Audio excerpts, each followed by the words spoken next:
Time for what? Time for what? Experience in college. Time for reinforcement. Time for liftoff! Where nothing is impossible unless you think it is impossible. College. I have my college scholarship. Yes. Boom. College ran by real fast. You hung in with the best college. First time for everything.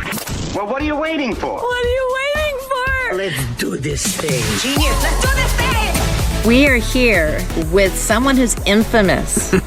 Now, if you're a subscriber to our podcast, our number one who started off all this magic is the one and only Julio Mata. Welcome, Julio. Welcome back again. Yes, thank you. Thank you for having me back. Now, something has changed, though. Mm-hmm. You're not on the table side where the college. You went somewhere else. I did. Okay, so tell them where you're at. Tell them a little bit in case we have some new listeners who you're all about, and we'll go from there. Absolutely. When I last was on the podcast, I was working as a regional representative for Miami University in Ohio. And now, for the past 3 years, I have transitioned to a role as a college counselor at the Francis Parker School in San Diego, California. It's been a wild 3 years, especially learning to be a college counselor in the midst of the pandemic and adjusting to all the things that have shifted in the midst of all that. But it's been a really great transition into a new role with unique challenges and opportunities to keep growing and learning, but also to keep serving students and families through this process.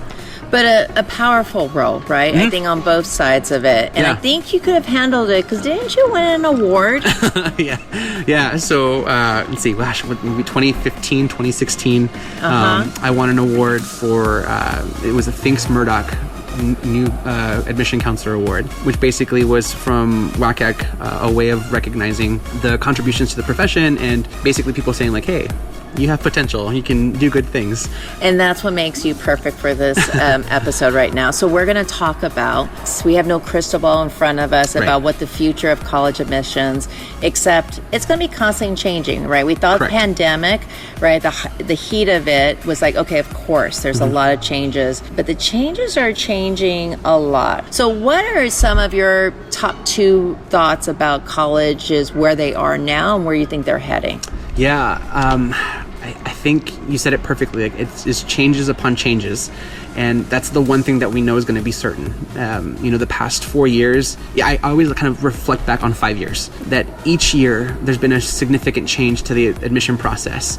Of course, in the past 3 years, it's been much more significant. Right. With testing policies changing, things getting easier and harder, transcripts having pass, no pass type of grades, and colleges just trying to make sense of everything. I think moving forward, there's still going to be some of those ripple waves from the pandemic kind of settling down as things that were trial run policies for a temporary time become either permanently embedded or permanently scrapped. And I think right now in particular, testing is kind of the big focal point, just because there seems to be kind of dueling messages, right? That some school systems, like the California state system, that said we're permanently test free, and then MIT says that they are going back to requiring test scores, and they both said it was for purposes of equity in their admission process, which seems conflicting at best when you kind of read through the language that both described. The thing is, it benefits both of those schools in a different way, in either selecting their students or giving students access to those opportunities that they have in education. And unfortunately, the other thing I see kind of moving forward with colleges is maybe not the steep increase in applications as much, but the steadiness of really large numbers of applications at a lot of schools, especially as they make those temporary test optional policies permanent, because having that test-free option or no testing option for students to submit applications with has yielded them with many more applicants, and that gives them that much more ability to choose who they want to be at their universities. By re-implementing some of those testing policies, I can only imagine like a place like MIT might see a drop in applications from what they've been seeing in the past 3 years. So it'd be interesting to kind of like see how that shifts, because my guess is that depending on what happens at MIT, other schools might follow suit, and they're going to let them kind of lead the charge and be the experimental guinea pig before they say, okay, cool, we're reinstating testing or we're not reinstating testing. Right, because when MIT made that announcement, Caltech didn't go back on its word, saying, or Harvey Mudd, right, who are just ranked in STEM just as highly as they are. Absolutely. And I think what's coming down, what I've noticed is that what I've been telling my students is that, you're being selfish for good reason. This is a college that has these certain needs for me that can fulfill my needs or wants, and the colleges are also being selfish. This is what we need. And when MIT did do that, whether it's going to be right or wrong in the future, they're noticing like, whoa, our kids who were test optional did not do very well on our campus. And I know some other campuses like Stanford, the kids that came in test optional, they surveyed them and they were like, let's see how you're doing. Let's see your quarter grades. Let's go in. Okay, it seems okay so far. All right, let's bring it up, right? So and I think a lot of families don't realize there's this give and take. Correct. Right? There is. And hopefully you won't scold me on this, but if the family is very savvy, they'll ask for the help and the resources and get from the school. If they're not, they'll reach out to other people and be just so desperate, or they'll play this assumption game. What do you think is creating that? Because now we're in this world of technology, the internet. Most parents are going, well, I mean, listen, if my mom with a 5th grade education knows how to use her cell phone and the internet and YouTube and all, so can most parents and guardians, right? So what do you think is happening, this big gap of information? Absolutely. I think, all the headlines regarding college admission are scary. Even us as professionals that see this news and know how to digest it still takes some time to not just sensationalize the increases that some colleges are seeing in applications, the decrease in selectivity that some colleges are seeing, and then apply that as a fact to every college, to every institution. And that's something I have to constantly remind my students and families about, that just because a certain type of school is seeing this significant increase in applications or a significant decrease in their acceptance rates doesn't mean that every school is in that same boat. That's I know some of my juniors are one even told me that they were nervous that they couldn't get into any college because it's gotten so much harder in the past couple of years. And I had to kind of just pump the brakes and remind them that actually the national average for admission selectivity for a college is about 60%. It's like 2/3. Most colleges say yes more often than say no. That's right. But students don't hear that message. They only hear it's gotten so significantly harder to get into a UC university. It's been so much harder to get into a super selective institution, and they just connect those dots. And so parents on the same side of things, like they're getting all that information.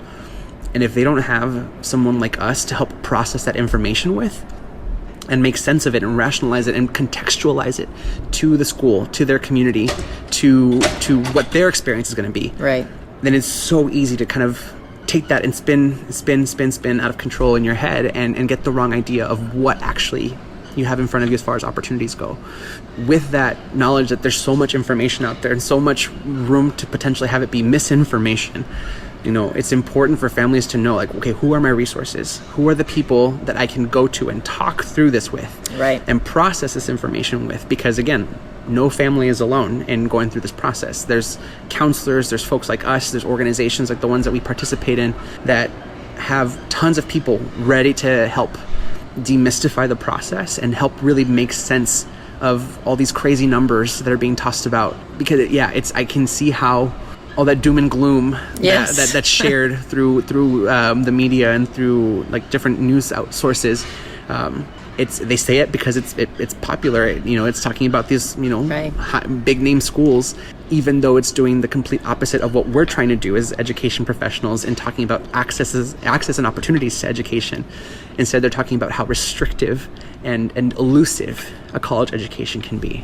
No, but you have to admit too that we have those students who did look at the big names, apply majority of them because they listened to our guidance, put in some likely schools and stuff, got into them, maybe one or two target, but their heads as seniors are down because they don't feel they're validated. Right. And I think we need to earlier have that conversation, but I think that also the kids need to feel and experience that. And what I'm talking about is I remember so many of my students who did some type of enrichment program at a college or university, not those national leadership conference things, that's something that's run from the college, but like they would go to a school, let's say, for example, like Drexel University, they have a summer program, like, oh my God, this school is so amazing.